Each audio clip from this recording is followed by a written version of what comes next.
Kami akan menjawab pertanyaan dari subscriber setia kami, yaitu dari saudara RA Official, yang telah menanyakan dan menginginkan materi tentang apa itu P-Network, gimana profil sang pencipta P-Network, utilitas P-Network, dan lain-lain. Hal-hal sederhana ini kadang memang sangat dibutuhkan untuk para member baru P-Network yang masih awam pengetahuan tentang P-Network. Dan juga penting bagi kalian yang ingin mengajak member baru untuk daftar P-Network, tapi kalian juga masih bingung bagaimana caranya menjelaskan tentang P-Network. Nah, video ini sangat cocok untuk kalian yang dengan kondisi seperti itu.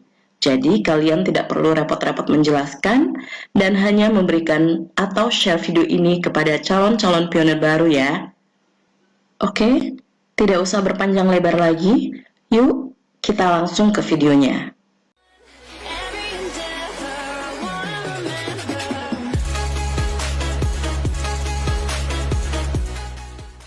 Edukasi cara mengenal P-Network bagi masyarakat yang masih awam.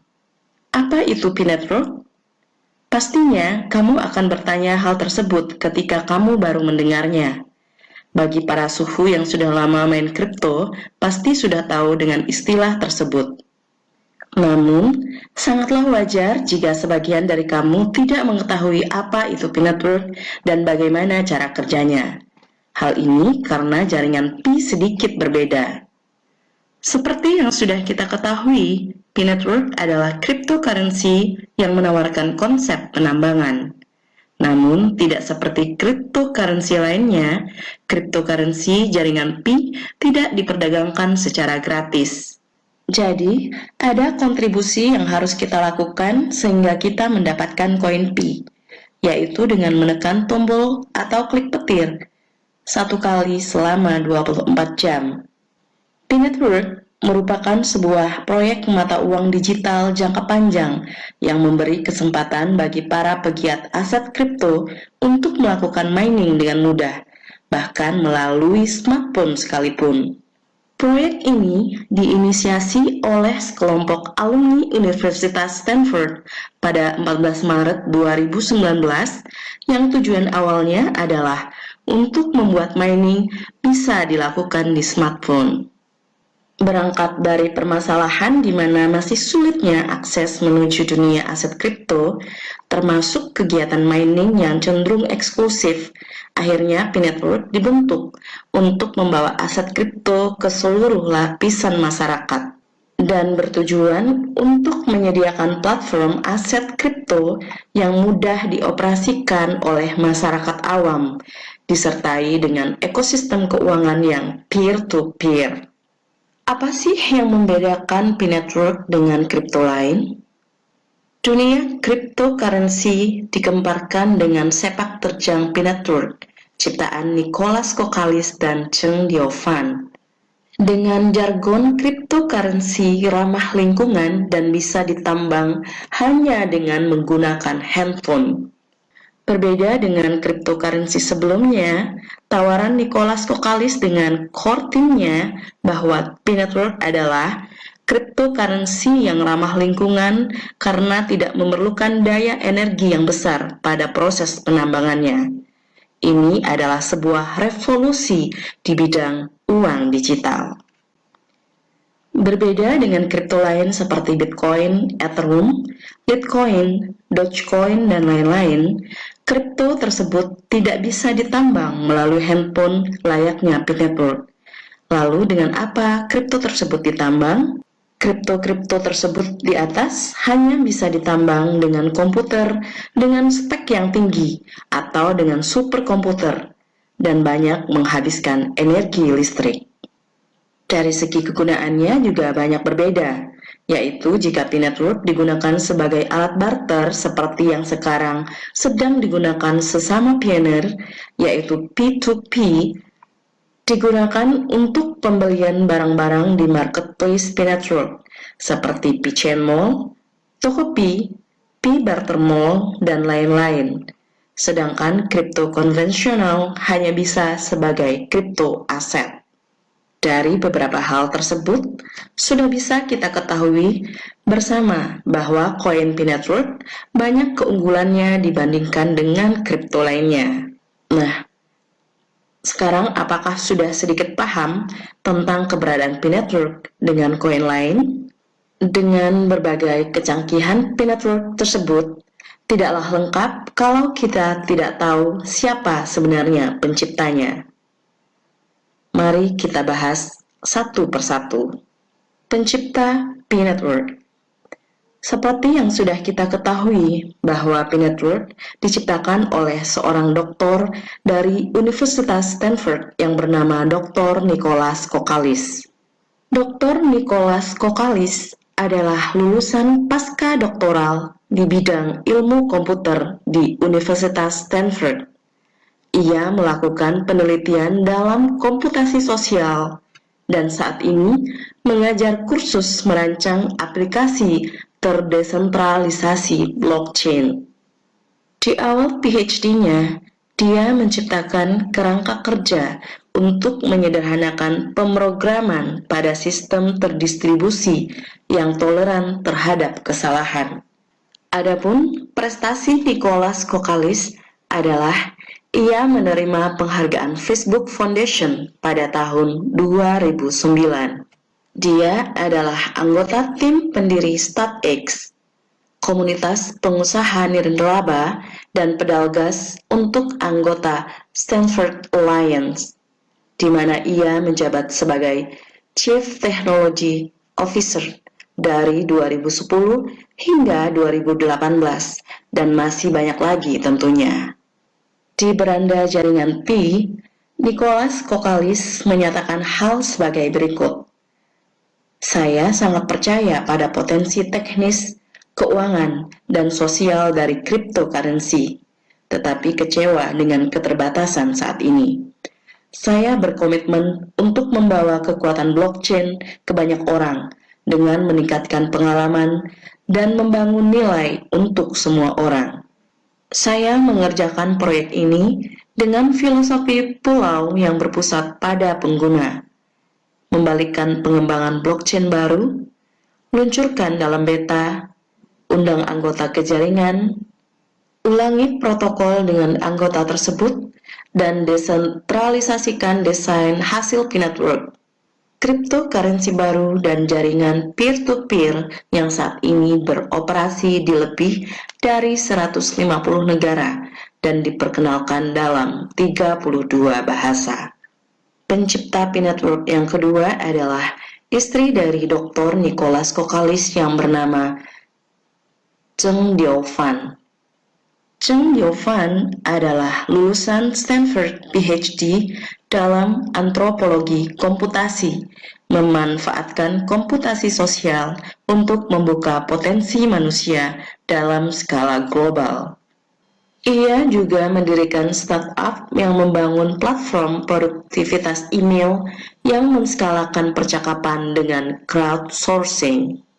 Baginya, hal yang menarik tentang teknologi blockchain adalah penggabungan desentralisasi dengan instrumen ekonomi. Harapannya untuk Pi adalah pembentukan ekonomi inklusif bagi warga dunia untuk melepaskan dan menangkap nilai mereka sendiri, dan pada gilirannya menciptakan nilai bagi masyarakat dan dunia. Teknologi yang digunakan dalam Pi Network sama halnya dengan kripto lainnya, yaitu teknologi blockchain. Tetapi ada perbedaan perlakuan, seperti cara miningnya. Sebagian dari Anda mungkin bertanya-tanya, bagaimana cara mining melalui smartphone yang dijalankan oleh Pi Network? Jawabannya adalah nodes yang terdapat dalam Pi Network menggunakan algoritma konsensus yang berbasis Stellar Consensus Protocol atau SCP, yang merupakan pengembangan dari algoritma Federated Byzantine Agreement atau FBA. Nah, SCP inilah yang membedakan proses mining aset kripto satu ini dengan jaringan lainnya. Mengutip white paper P-Network, terdapat 4 peran yang bisa dimiliki oleh para miners. Masing-masing peran memiliki kepentingannya tersendiri bagi berjalannya jaringan dan berkesempatan untuk mendapatkan reward berupa P-Coin selama aktif berpartisipasi dalam jaringan. Keempat peran tersebut diantaranya adalah: yang pertama, pionir. Dengan peran pionir, Anda bisa menggunakan aplikasi P-Network di smartphone yang selalu melakukan verifikasi atas kehadiran Anda setiap kali membuka aplikasi tersebut, yaitu dengan 1 kali klik petir dalam 24 jam. Yang kedua, kontributor. Para kontributor P-Network adalah pengguna aplikasi yang secara rutin memberikan daftar dan rekomendasi siapa saja pionir yang bisa dipercaya. Peran ini juga cukup penting, sebab sebagai upaya dalam meningkatkan kepercayaan dan keamanan jaringan. Yang ketiga, ambasador. Seperti namanya, peran ambasador berarti para pengguna aplikasi yang mengajak atau membawa pengguna lain untuk bergabung dan ikut serta dalam P-Network. Yang keempat, node. Peran terakhir yang tersedia di P-Network adalah peran yang memiliki sifat paling krusial, yaitu node. Peran node dipegang oleh seseorang yang merupakan pionir, kontributor, juga pengguna aktif P-Network, baik di smartphone maupun perangkat komputer. Dengan aplikasi di perangkat komputer yang masih dalam tahap pengembangan, yang lebih dikenal dengan nama P-Wallet dan P-Browser, Node bisa melakukan penilaian terhadap daftar dan rekomendasi yang diberikan oleh kontributor. Serupa dengan konsep mining pada umumnya, kegiatan mining di P-Network juga bertujuan untuk memvalidasi suatu transaksi yang terjadi di dalam jaringan. Tiap transaksi yang terjadi ini kemudian akan diproses oleh pionir dengan cara membuka aplikasinya di smartphone dan melakukan verifikasi. Saat proses itu berlangsung, aplikasi akan terhubung dengan node untuk memastikan apakah transaksi sudah tercatat dan mendapatkan blok serta hash rate di jaringan. Nantinya, node pada SCP melakukan validasi dan pencatatan transaksi yang terjadi di jaringan dengan menjamin node yang lainnya. Nantinya, tiap node tersebut membangun sebuah irisan yang di dalamnya terdapat beberapa node lain yang terpercaya dan terdapat jumlah minimal node yang berkumpul. Jika jumlah minimal node sudah terpenuhi, maka transaksi bisa diterima atau dinyatakan valid. Underlying dan nilai intrinsik. Salah satu hal yang sering didebatkan oleh banyak pakar terkait keberadaan kripto adalah tidak adanya underlying asset yang jelas. Namun, apa itu underlying asset dan benarkah kripto tidak memilikinya? Underlying asset memiliki nilai yang dapat menentukan nilai aset lain. Misalnya, rupiah India didukung oleh cadangan emas, logam mulia pemerintah, forex, dan lain-lain. Dalam hal ini, logam adalah dasar untuk rupiah. Demikian pula nilai dolar AS, mata uang cadangan dunia yang terkait dengan emas. Sedangkan nilai intrinsik adalah nilai yang dirasakan atau nilai sebenarnya dari suatu aset tanpa didasari oleh aset lainnya. Nilai intrinsik ditentukan oleh kasus penggunaan dan bagaimana penggunaannya memaknai dan memberikan nilai terhadap sesuatu yang ia gunakan. Contohnya, emas memiliki beberapa sifat unik yang tak tergantikan dan tidak dapat disalin oleh logam lain. Berdasarkan sifat intrinsik, orang telah menetapkan nilai untuk emas. Hal ini juga berlaku pada Bitcoin, yang harganya ditentukan berdasarkan sifat-sifat kelangkaan, kasus penggunaan, adopsi, dan hukum permintaan serta penawaran. Sebagian besar cryptocurrency yang berjalan di blockchain tidak memiliki aset dasar yang dapat membantu menentukan penilaiannya. Namun, beberapa ahli merasa bahwa beberapa dari mereka yang memiliki kasus penggunaan memiliki nilai intrinsik. Bitcoin adalah pembayaran dan jaringan pembayaran seperti Visa. Bitcoin benar-benar terdesentralisasi. Tidak ada individu atau entitas yang mengaturnya. Ia menggunakan mekanisme bukti kerja untuk mencapai konsensus. Blockchain tidak dapat diubah, yang berarti data tidak dapat diubah. Juga, ini tahan sensor, yang berarti tidak dapat dihentikan. Kata Kashif Raza, pendiri Bitcoin, platform online yang berfokus pada kesadaran kripto. Edul Patel, salah satu pendiri Mudrex, platform investasi kripto berbasis algoritma global, mengatakan, cryptocurrency pasti memiliki beberapa kasus penggunaan yang membuatnya berharga. Misalnya, dengan DeFi, seseorang dapat memperoleh akses ke pinjaman dalam waktu yang sangat singkat melalui metode tradisional. Ini hanyalah salah satu dari beberapa kasus penggunaan cryptocurrency. Dari penjelasan di atas, memang aset kripto tidak memiliki underlying asset layaknya saham atau indeks. Kondisi ini membuat aset kripto masih memiliki sentimen negatif. Meski begitu, aset kripto tetap memiliki nilai intrinsik karena kasus penggunaan dan penggunanya menghargai aset kripto. Jadi, P-Network sangat mempunyai nilai intrinsik yang tinggi, dan itu layak untuk diperhitungkan, apalagi dengan teknologi blockchain, V3, Web 3.0, dan jumlah komunitas pengguna terbanyak di dunia, jumlah vendor yang sekelas internasional, dan utility yang sangat bermanfaat. Itu lebih dari sekedar underlying. Utilitas dan manfaatnya untuk aset kripto. Dalam ilmu ekonomi, ada sebuah konsep yang penting untuk diketahui, yang bernama utilitas.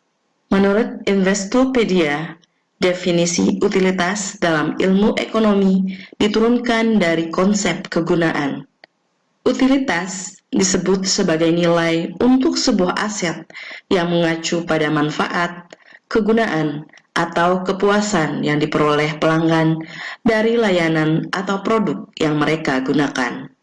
Namun, apabila mayoritas orang memberikan nilai tinggi pada utilitas tertentu, bisa disimpulkan bahwa secara umum aset itu memiliki daya tarik yang bagus. Untuk meningkatkan utilitas, sebuah proyek blockchain dan kripto harus memiliki fungsi, manfaat, dan kegunaan bagi para pemiliknya. Kripto dapat memberikan utilitas yang tinggi dengan layanan yang mereka berikan, misalnya Ethereum.